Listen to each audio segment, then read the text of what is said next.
Clip Studio dropped a new version a few weeks ago, and today we are taking a look. Hello, I am Brad, and I am in a tiny little box in the corner today so that you could see this, so you could focus on my tablet. I'm drawing on my Galaxy tab today and checking out the new Clip Studio version 3. It's only been about a year, maybe a little more, since they dropped Clip Studio 2, so it's looking like this is going to be an annual update going forward. We'll see. As many of you know, Clip Studio has changed up the pricing structure of their app. They've gone with the subscription model. You can still buy a perpetual license, which you will own forever.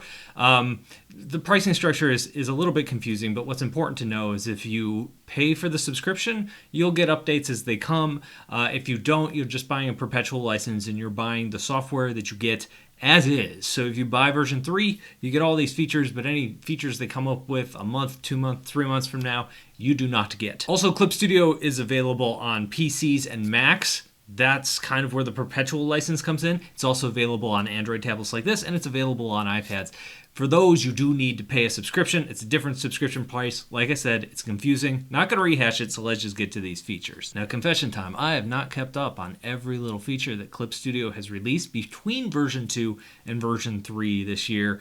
I know some of the features in the release notes were things that were released during the past year if you had a subscription to it. For example, one of the reasons why I wanted to show this on Android is if I go up here, I can go to switch to simple mode. This is available, yes, confirm canvas. This is available on Android and iOS. It's not available on the desktop, but it is a new feature that they offer.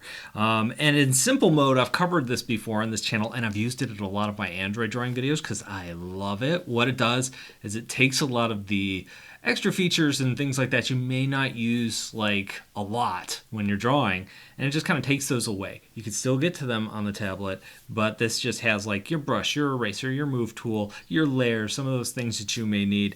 So I am a huge fan of simple mode, and it makes Clip Studio one of my, if not my favorite thing to draw on Android tablets and even on iPads. I'm going to switch back to studio mode, switch it, and there we go. We're back, and we have all of the features that Clip Studio comes with on the desktop or on mobile devices. I'm going to go ahead and create a new file, because the first thing that I want to show off are some of the new 3D features that they've added here. I'm going to hit File, I'm going to go down to Import, and there's something new here called 3D Posematics, and that's going to open up this website called Posematics in my web browser here. This is an open source 3D model website, and it has all of these characters, all of these poses, and the website's totally 3D, so I can sit here and I could move around and change that and do that fun stuff with my character if I so desired.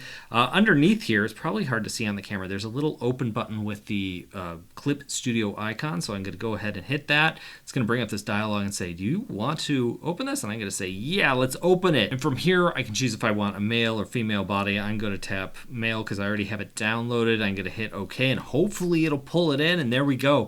It's the same pose that we were looking at before. Now, since this is in Clip Studio, I can do all the things that I could have done before in Clip Studio. I can go and I can rotate it, and I can move it around. That one pans it around so I can kind of get it at the angle that I want it to be at. All of that stuff has existed before. The import from the website is new. There are some new features here. Now, another confession is I don't use the 3D features much in Clip Studio, so I'm not sure what things are new and what things have been here.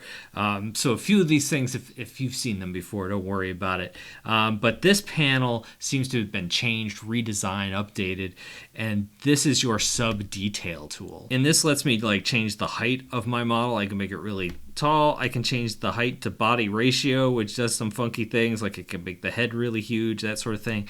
There's also this little model over here on the side, and I can, for example, grab the head and I can make the head longer. I could make the head shorter. I could make it wider and that sort of thing. And you could grab each part of the body. So I could grab the legs and say, I want the legs to be taller. No, I'm going to make the legs shorter. So you can go into these models, change them proportionally, and really kind of go in and tweak them, which is great for someone like me, even though I don't use stuff like this.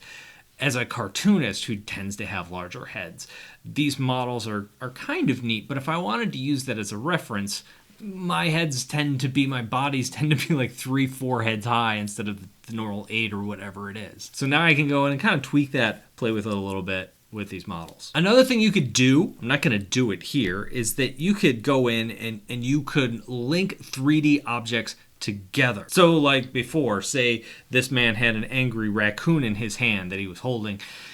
I would have to move his hand and his arm and everything separately, and then I would have to move the raccoon as its own separate model. Whereas now, if I attach the raccoon to his hand, as I move his hand up, the raccoon would move with him. Another thing they've showed off on their website is the ability to add shape keys. They showed this curtain opening and closing with shape keys.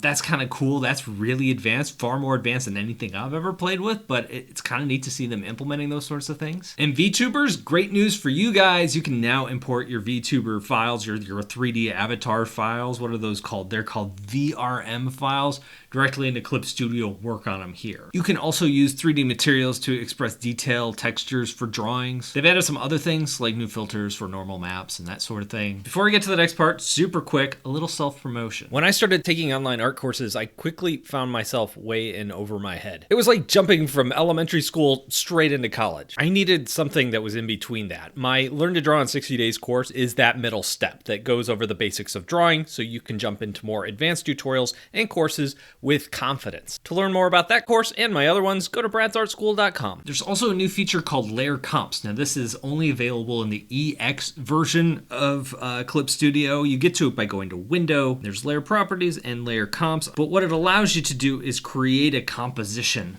of your layers. So maybe you have certain layers on and off, or maybe you have certain colors in there. You can create your layer comp, and then you could go in and create a second layer comp, maybe with different colors, maybe change some things around, and then you can kind of toggle between the two. It's almost like a state that allows you to save your drawing right there, but it's saving it in various layers. This is something that's been available in Photoshop for a while. It's kind of cool to see it come into Clip Studio. I've opened up my information panel over here on the right. You probably can't see this on camera because it's teeny tiny, but it also now lists my work time. So if you want to know how long you've had any given file open, it's there. This file has been open for 4 minutes. All right, let's jump over to the fun stuff that makes your drawings look cool and neat. I'm going to go up here to edit, then I'm going to go to tonal correction, and there's a new option here called color match. I'm going to go ahead and tap on that.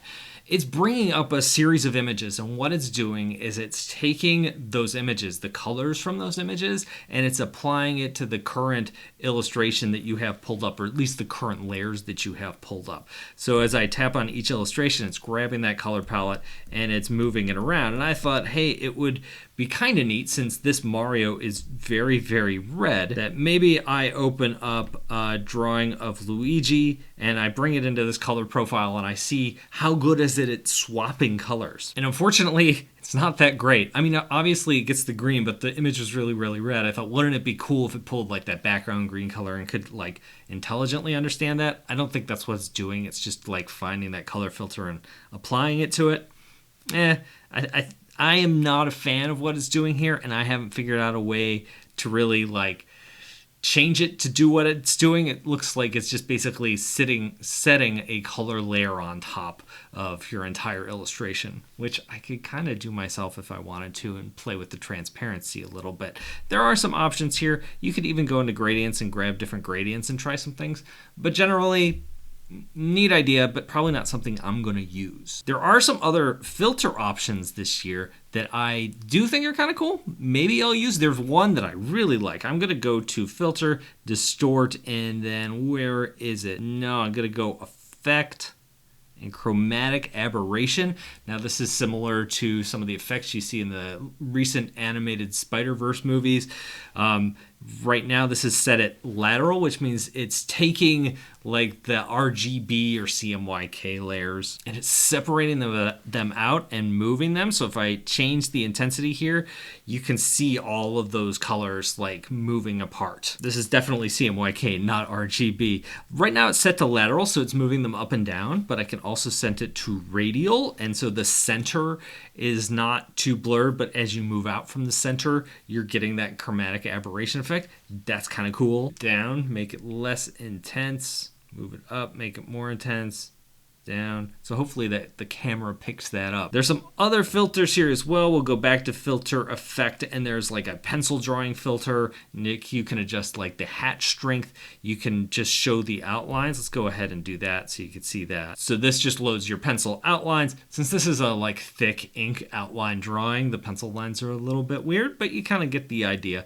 Kind of some fun stuff. Let me toggle on the grayscale output so it should look more like a pencil drawing. Again, this drawing probably isn't a good representation of a pencil drawing because the inks are so heavy, but it's kind of a neat effect. There's some others in here. For example, there's this noise filter, which has this like Gaussian noise to it, and there's some other filters in here as well that are worth playing around with, so just some neat stuff. Now, one of the things I've never really cared for in this program, because I'm used to Photoshop and Illustrator, are the text tools, and so they've added some extra things to the text tools this year to make them a little bit more flexible, so you can type on a curve, you can do that sort of thing. You can search for fonts via keywords. They added some alignment options, some justification options, and some kerning stuff as well. But my favorite thing is let me toggle on my layers here, is they've added a new font. This is just a comics font. This is just a silly little thing, but like it says here, I really like this font. I think this is a really great comic font. Clip Studio Comic. You can get it in regular italics, bold italics, and that's it. All right, rapid fire feature time. I'm just gonna read a few of them off. It's more intuitive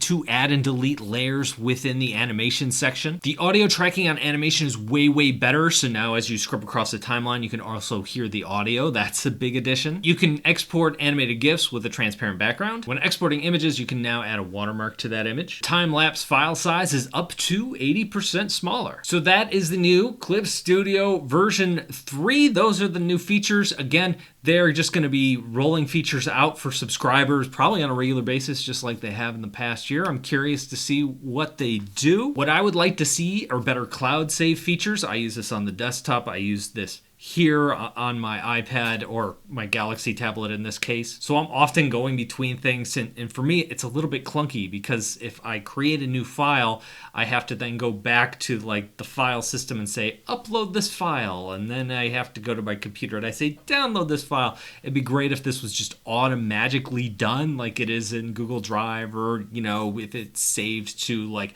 Apple's iCloud or something like that. Also, more additions to the text tools, making things easier to move around if you're laying out a comic, that sort of thing.